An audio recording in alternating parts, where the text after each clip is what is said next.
Hamas के हमले के बाद इजराइल का बदलापुर की हम बात कर रहे हैं। राफा में हमास की लॉन्चिंग साइट को तबाह कर दिया गया। यहां से हुआ था मध्य इजराइल पर हमला।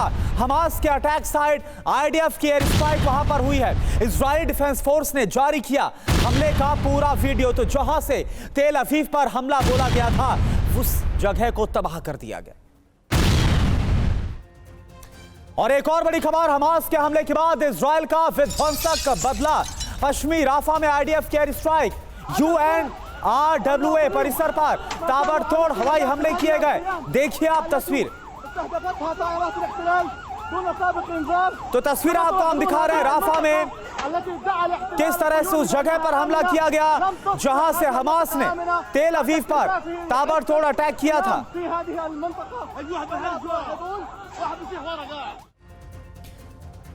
और आईडीएफ की तरफ से राफा में जो हमला किया गया, हमले के बाद पश्चिमी राफा में भयानक तबाही देखी जा रही है। शरणार्थियों के टेंट के पास मिसाइल गिरी। अटैक में 30 से ज्यादा लोग मारे गए। तो ये देखिए, हर तरफ चीख पुकार, लोगों को बचाने की कोशिश।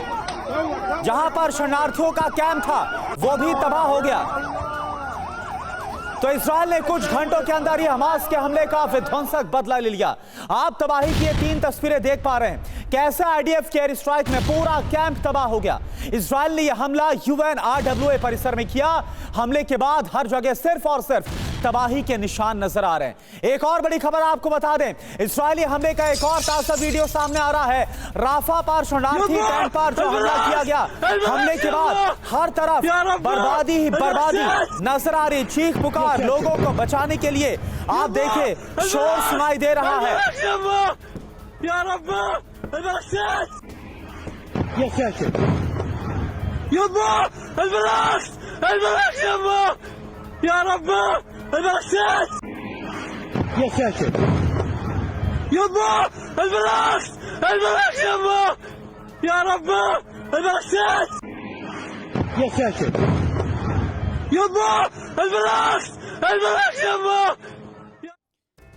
और चलिए अब आपको बताते हैं कि इजराइल ने राफा में कहां पर तबाही मचाई। आईडीएफ ने जो तस्वीरें जारी की उन्हें आप जरा देखिए। रेड कल में इजराइल का वो इलाका है जो रेड इस वक्त हम आपको दिखा रहे हैं, जहां पर हमला किया गया, स्ट्राइक की गई।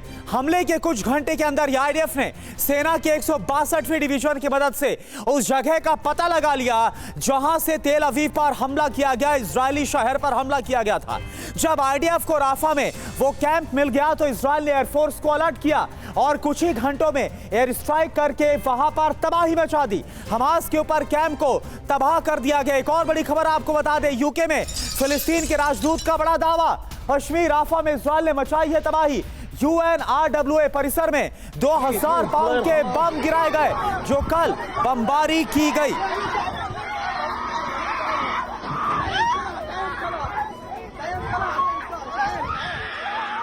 तो ये आप सुन पा रहे हैं, शरणार्थी कैंप पर हमले के बाद चीख पुकार, रोते बिलखते हुए लोग सुनाई दे पा रहे हैं।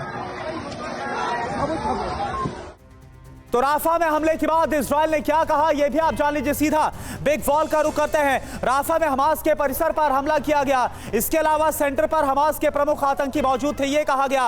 राफा से इजराइल पर 8 हमले किए गए। इजराइल का बयान सामने आया, हमला करने वाली जगह की पहचान की। इसके बाद हमला किया गया। एयरफोर्स ने 162वीं डिवीजन के सहयोग से इस हमले को अंजाम दिया। 2 मस्जिदों के पास मौजूद लॉन्चिंग पैड को तबाह कर दिया गया। मनीष झा इस वक्त हमारे साथ जुड़े पूरी जानकारी साथ।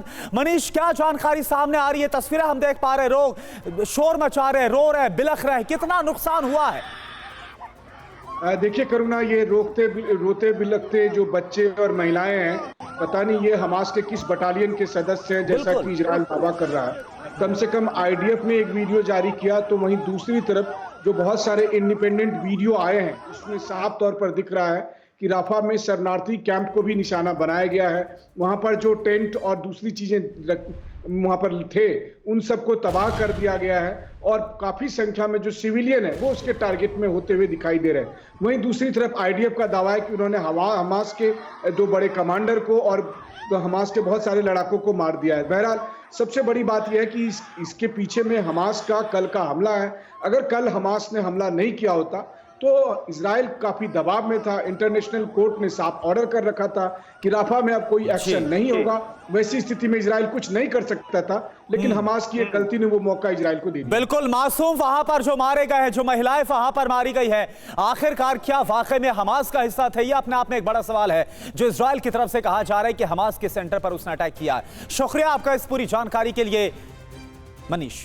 और देखिए, हमास का इजराइल पर विध्वंसक हमला हुआ, इससे जुड़ी बड़ी खबर आपको बता रहे हैं। इजराइल के तेल अवीव में रॉकेट से हमला किया गया। हमास ने 1 दर्जन से ज्यादा रॉकेट दागे हैं। तेल अवीव के रिहायशी इलाकों में रॉकेट गिरे हैं। हमास ने राफा से इजराइल पर दागे रॉकेट।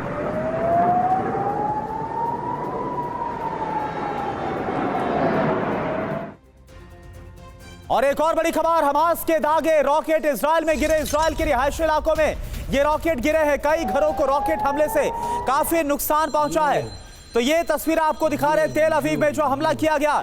कई रॉकेट जो दागे गए वो घरों में आकर गिरे। उसके बाद कितनी तबाही, कितना नुकसान हुआ वो आप देख पा रहे हैं। इधर हमास के कल के इस हमले के बाद इजराइल में काफी दहशत है। रॉकेट हमलों के बाद लोगों में अफरा तफरी है। लोग जान बचाने के लिए बंकर में जा छिपे।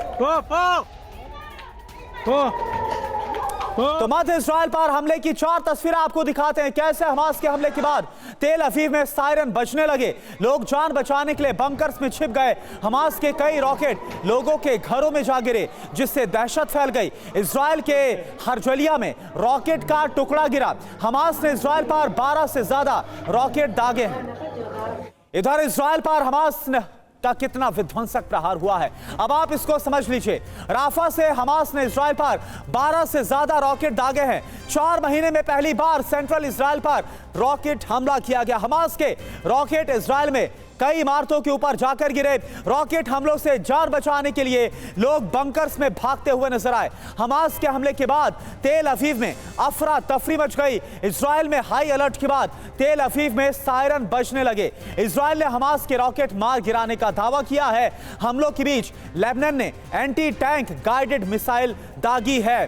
और आप देखिए, इस बीच अगर बात करें ईरान की, तो रईसी की मौत के लिए ईरान इजराइल को दोषी मानता है। तभी हमास के इजराइल पर हुए अटैक को रईसी की मौत के बदले के तौर पर देखा जा रहा है। आप पूरी टाइमिंग को देखिए। 19 मई को ईरानी राष्ट्रपति इब्राहिम रईसी की हेलीकॉप्टर क्रैश में मौत हो जाती है। इसके बाद हमास चीफ ईरान का दौरा करता है और 1 हफ्ते के बाद कल मध्य इजराइल पर ताबड़तोड़ प्रहार किया जाता है। इजराइल ने भी हमास के हमले पर विध्वंसक पलटवार किया और राफा में उस जगह को तबाह कर दिया जहां से इजराइल पर हमला किया गया था। और एक और बड़ी खबर, बात ताइवान पर चीन के कब्जे के एजेंडे की करते हैं। और बड़ी खबर क्या है देखिए, ताइवान पर हमले की बड़ी तैयारी में है चीन। ताइवान के पास हथियार जुटा रहा है चीन। ताइवान के पास बड़ी बड़ी फेरी बना रहा है चीन। दक्षिणी चीन सागर के ग्रे जोन में सैन्य गतिविधियां चीन की तरफ से बढ़ा दी गई हैं। तो चीन जिस प्रकार से अपनी सैन्य गतिविधियों को बढ़ा रहा है, उससे साफ है कि उसने ताइवान पर हमले की डेट को फाइनल कर दिया है। अब आप उसकी तैयारी देखिए। ताइवान पर हमले की तैयारी में जुटा हुआ है चीन। हथियार और बख्तरबंद वाहन जुटाने की तैयारियां की जा रही है। हथियारों को ले जाने के लिए यात्री जहाजों का इस्तेमाल किया जा रहा है। रोल ऑन रोल ऑफ घाटों पर सैन्य तैनाती का प्लान भी किया गया है। साउथ चाइना सी के ग्रे जोन में सैन्य गतिविधियां चीन ने बढ़ा दी है। 2027 तक ताइवान पर पूर्ण कब्जे की तैयारी में है ड्रैगन। और एक और बड़ी खबर आपको बताएं, अमेरिका की रूस को बहुत बड़ी धमकी। यूक्रेन में एटमी हमला करने को लेकर चेतावनी दी गई। परमाणु हमला करने पर रूस को मिटाने की धमकी दी गई। रूस के सभी एटमी ठिकानों को तबाह कर देंगे, यह अमेरिका की तरफ से धमकाया गया। और एक और बड़ी खबर, रूस के खिलाफ इस्तेमाल होंगे स्वीडिश हथियार। स्वीडन के हथियार इस्तेमाल करेगा यूक्रेन। स्वीडन के रक्षा मंत्री पॉल जॉनसन का यह बड़ा बयान सामने आया। यूक्रेन को मिलेंगे RBS 70 मैनपैड्स। यूक्रेन को लेपर्ड 2 टैंक भी देगा स्वीडन। और अब बात करते हैं रेमल तूफान की। रेमल तूफान रात में बंगाल के तट से टकरा गया, लैंडफॉल हुआ। रात करीब 12:30 बजे तूफान का लैंडफॉल खत्म हुआ है। कोलकाता समेत बंगाल के कई इलाकों में तेज बारिश हो रही है। बंगाल में बुधवार तक जारी रह सकती है बारिश।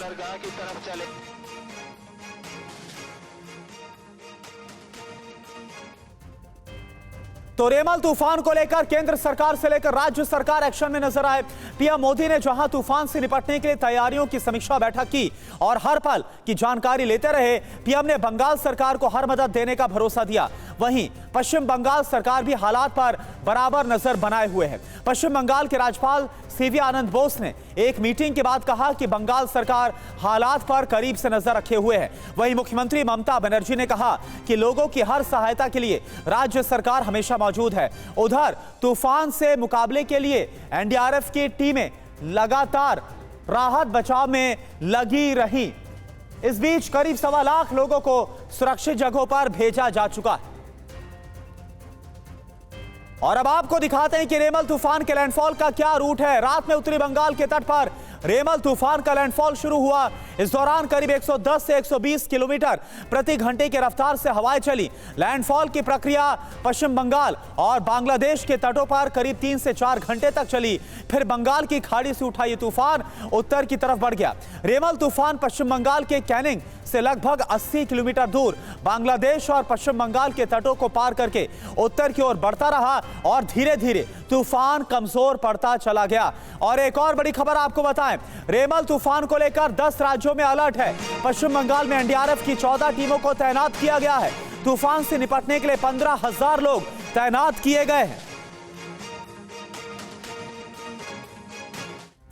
तूफान को लेकर एक और बड़ी खबर, तूफान से कई इलाकों में तबाही भी देखी गई है। बंगाल के तटीय इलाकों में भारी नुकसान हुआ है। तूफानी हवाओं से पेड़ और खंभे उखड़ गए। बंगाल के सागर आइलैंड में भारी बारिश हो रही है।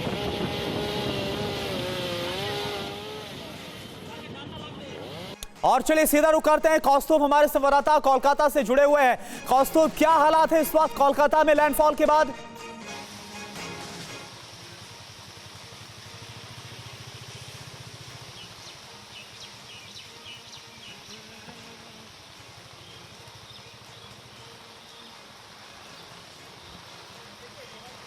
रेमल तूफान यहाँ पर होने के बाद कोलकाता का जो हाल है वो काफ़ी भारी पड़ा है, क्योंकि जो अभी तक जो रिपोर्ट आया है कि 52 पेड़ अभी उखड़ गया है। और एक सबसे बड़ा अपडेट जो है वो है कि एक आदमी का डेथ हुआ है। मोहम्मद साजिद नाम का एक आदमी है, उसका डेथ हुआ है। वो कल रात केएमसी का मुताबिक एक खतरनाक बिल्डिंग का अंदर नीचे वो था, उनके बेटे के लिए वो वेट कर रहा था। फिर उनका जो छाजा है वो छाजा गिर गया, वो छाजा गिर के वो उस आदमी का वो डेथ हुआ है। और अभी तक का जो हालात है ये कि भारी बारिश हो रहा है और तेज़ हवा चल रही है। और यहाँ का कलकत्ता का जो इलाका है, बहुत सारे इलाका में वाटर लॉगिंग हो गया है। केएमसी की तरफ से चल रहा है कि जल्दी कितना द्रुत ये जो पानी जो जम गया है वो पानी निकलने का प्रयास चल रहा है। अभी देखना है कि क्या हालात होगा, लेकिन यहाँ पर कलकत्ता का जो सब बहुत सारे इलाका है वो सब इलाका में ये वाटर लॉगिंग हो गया है। करुणा जी, तो कोलकाता में अभी इस वक्त हालात काफी ज्यादा खराब है और हर जगह पानी ही पानी नजर आ रहा है। और जैसा कि आप बता रहे, एक शख्स की भी मौत हो गई है, जो जानकारी सामने आ रही है। कौस्तुभ, इसके अलावा क्या जानकारी है, कब तक ये हालात बने रह सकते हैं कोलकाता में, पश्चिम बंगाल में अगर बात की जाए तो?